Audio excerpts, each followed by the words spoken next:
I don't want to dwell on it, but according to the indictment, you were here at Bedminster on July 21st, 2021, after you're no longer president, and you were recorded saying that you had a document detailing a plan of attack on another country that was prepared by the U.S. military for you when you were president, saying the document was secret, adding that you could have declassified it while you were president, but, quote, now I can't. You know, this is still secret, highly confidential. You can't declassify it, so why have it? When I said that I couldn't declassify it now, that's because I wasn't president. I never made any bones about that. When I'm not president, I can't declassify. And that's what you said. You didn't declassify it. I said, no. I said I couldn't. But that wasn't a document, Bret. There was no document. That was a massive amount of papers and everything else talking about Iran and other things. And it may have been held up or may not, but that was not a document. I didn't have a document per se. People in the room who testified. These people are very dishonest people. They're thugs. One is that his answers on the matters of the law seem to me to verge on incoherent. Oh, that's gonna hurt! After his absolute train wreck interview with Bret Baier on Fox News, Trump woke up to salt in his wounds as once loyal cult follower Brit Hume described the former president during his recent interview as, quote, incoherent. Which when you think about it, for most people it's a pretty tame way of describing the conspiracy peddling sycophant. What do you say to that female independent suburban voter who feels that way, to win her back? First of all, I won in 2020 by a lot, okay? Let's get that straight. I won in 2020. You know that this, and if you look at all of the tapes, if you look at everything that you want to look at. For the once Trump propaganda network, well, it's a little more than that. One is that his answers on the matters of the law seem to me to verge on incoherent. He seemed to be saying that the documents were really his and that he didn't give them back when he was requested to do so and when they were subpoenaed because, you know, he wasn't ready to because he hadn't sorted them and separated the classified information or whatever from his golf shirts or whatever he was saying. It was not altogether clear what he was saying, but he seemed to believe that the documents were his, that he had declassified them, evidence to the contrary, and therefore he could do whatever he wanted with them, which I don't think is going to hold up in court. Secondly, when you asked him what his pitch was to the kind of suburban female voter that he had lost in 2020, his answer was to talk about how he didn't lose the 2020 election. I don't think that's an appealing message for the future, and I'm sure his legal and political advisors were wincing all the way through his answers on both those points. For those of you who missed out on Trump's interview with Baier on Monday, it was jam-packed with the usual hits. I won the election, it was stolen. What do you say to that female independent suburban voter who feels that way, to win her back? First of all, I won in 2020 by a lot, okay? Let's get that straight. I won in 2020. You know that this, and if you look at all of the tapes, if you look at everything that you want to look at, you take a look at Truth to Vote, where they have people stuffing the ballot boxes on tapes, or Mr. President, let's go to recent. Well, wait a minute. Let's go to recent. FBI Twitter. Let's go to recent. The 51 agents, all corrupt stuff, Bret. Understand about the Hunter Biden, no, but all that's cheating fair on the things. election. But that's cheating on the election. You lost the 2020 election.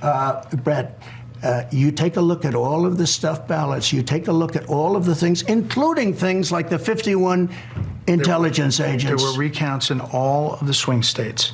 There was not significant widespread We're trying fraud. to get recounts, real recounts, not just numbers of votes widespread cast. corruption. There was not a sense of that. There were lawsuits, more than 50 of them, by your lawyers, some in front of judges that you appointed. Look at Wisconsin. That came out with no evidence. Wisconsin has practically admitted it was rigged.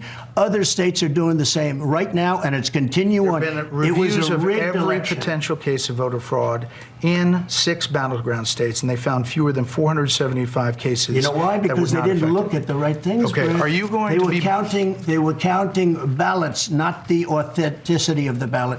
The ballots were fake ballots. You had this was a very rigged election. Are you going to go? This is how you're going to tell that independent suburban woman voter to vote for you? We're off to winning an election, and I think we're winning very well. I got a poll just recently. I have it here. I know, and I watched the numbers. I declassified the documents with a thought. I don't want to dwell on it, but according to the indictment, you were here at Bedminster on July 21st, 2021, after you're no longer president, and you were recorded saying that you had a document detailing a plan of attack on another country that was prepared by the U.S. military for you when you were president, the Iran attack plan. You remember that? Ready? You were recorded. It wasn't a document. Okay. I had lots of paper. I had copies of newspaper articles. I had copies of magazines. I know. This is specifically a quote. You're quoted on the recording saying the document was secret, adding that you could have declassified it while you were president, but, quote, now I can't. You know this is still secret, highly confidential. And the indictment cites the recording and the testimony from people in the room saying you showed it to people there that day. So you say on this, on tape, it says just the opposite. that you can't declassify it, so why have it? When I said that I couldn't declassify it now, that's because I wasn't president. I never made any bones about that.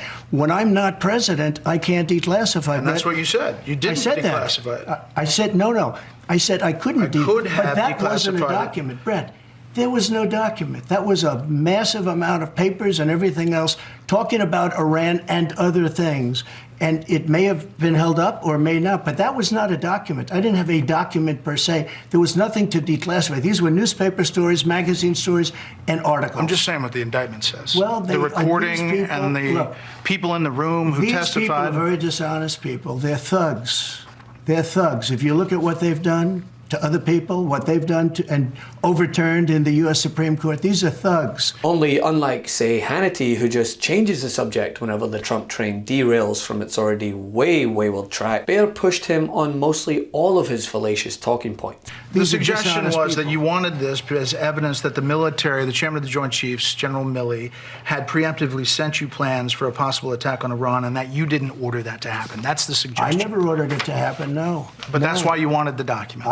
I don't think I've ever seen a document from Milley. Milley, frankly, was incompetent. The last one I'd want to attack with as my leader would be Milley. That I can tell you. All right, and I last think thing, 2016, you said that. I'm going to surround myself with only the best and most serious people.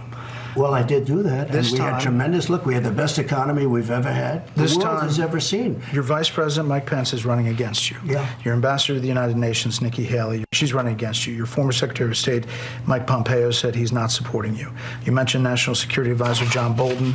He's not supporting you either. You mentioned Attorney General Bill Barr, says you shouldn't be president again, calls you the consummate narcissist and troubled man. You recently called Barr a gutless pig. Your second Defense Secretary is not supporting you, called you irresponsible. This week, you and your White House called your White House Chief of Staff, John Kelly, weak and ineffective and born with a very small brain. You called your acting White House Chief of Staff, Mick Mulvaney, a born loser. You called your first Secretary of State, Rex Tillerson, dumb as a rock, and your first Defense Secretary, James Mattis, the world's most overrated general. You called your White House Press Secretary, Kayleigh Canadian, milquetoast, and multiple times you've referred to your Transportation Secretary, Elaine Chao, as Mitch McConnell's China-loving wife. So, why did you hire all of them in the first place? Because I hired 10 to 1 that were fantastic. We had a great economy. We had phenomenal people in charge of the economy. We had phenomenal people in the military. I'm not a fan of Milley, and I'm not a fan of certain of the television people. But I knocked out ISIS. I defeated ISIS. They said, Mattis, it would take 3 years, and I don't think we can do it. I did it in a period of like 4 weeks. There's a lot of people who praise you for your policies. I just said that. That's true. Well, I mean, you just went through a list.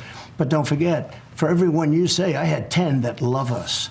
And one thing happens, I find, with... And then in the wake of it, Brit Hume spoke with Baier and further reiterated just how unhinged the former president was, specifically when discussing the accusations of mishandling classified documents. One is that his answers on the matters of the law seem to verge on incoherent. He suggested that they would simply not hold up in a court of law. A court of law that undoubtedly will be watching this interview and thinking to themselves, thanks, Donnie, you're doing most of our work for us.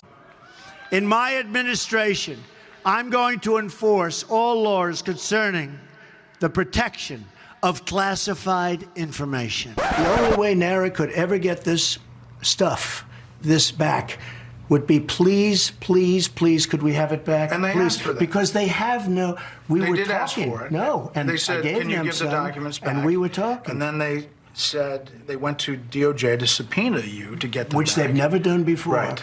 And But why not just hand them over then? Because I had boxes. I want to go through the boxes and get all my personal things out. I don't want to hand that over to NARA yet. And I was very busy, as you've sort of seen. Yeah, but I've according to been the very, very indictment, busy. you then tell this aide to move to other locations after telling your lawyers to say you'd fully complied with the subpoena when you hadn't. But before I send boxes over, I have to take all of my things out. These boxes were interspersed with all sorts of things. At MeidasTouch, we are unapologetically pro-democracy, and we demand justice and accountability. That's why we're spreading our message to Convict 45. That's right, gear up right now with your Convict 45 tees and pins at store.meidastouch.com. That's store.meidastouch.com.